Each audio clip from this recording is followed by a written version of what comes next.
Yanga ametengeneza kwa kumwangukia yeye kama striker na alikuwa anashindwa kuitumia. Kwa hiyo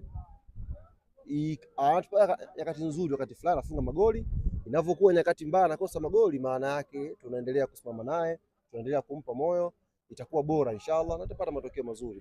Bado tunaamini ni mshambuliaji mzuri ambaye anaweza kutufikisha pia katika nchi yetu ya Haji kutetea ubingwa wetu. Alan Okello amezidi kuwaka kweli kweli. Ni kama vile MVP unamnyemelea hivi.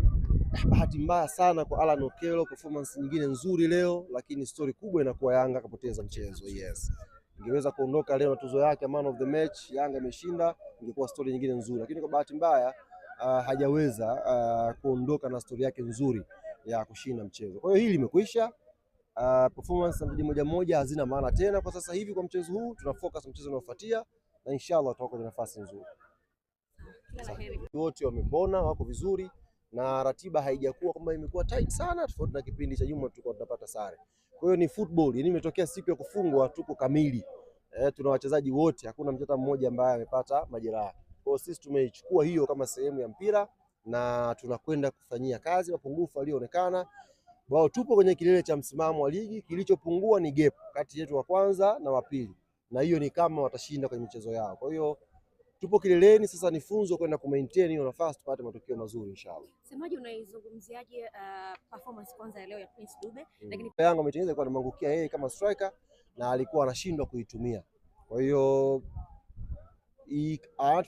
nyakati nzuri, wakati fulani anafunga magoli, inavyokuwa nyakati mbaya anakosa magoli, maana yake tunaendelea kusimama naye, tunaendelea kumpa moyo, itakuwa bora inshallah na tutapata matokeo mazuri. Bado tunaamini ni mshambuliaji mzuri ambaye anaweza kutufikisha pia katika nchi yetu ya Haji kutetea ubingwa wetu. Alan Okello amezidi kuwaka kweli kweli. Ni kama vile MVP unamnyemelea hivi. Bahati mbaya sana kwa Alan Okello, performance nyingine nzuri leo, lakini story kubwa inakuwa Yanga kapoteza mchezo. Yes. Ingeweza kuondoka leo na tuzo yake man of the match, Yanga imeshinda, ingekuwa story nyingine nzuri, lakini kwa bahati mbaya hajaweza kuondoka na story yake nzuri ya kushinda mchezo. Kwa hiyo hili limekwisha.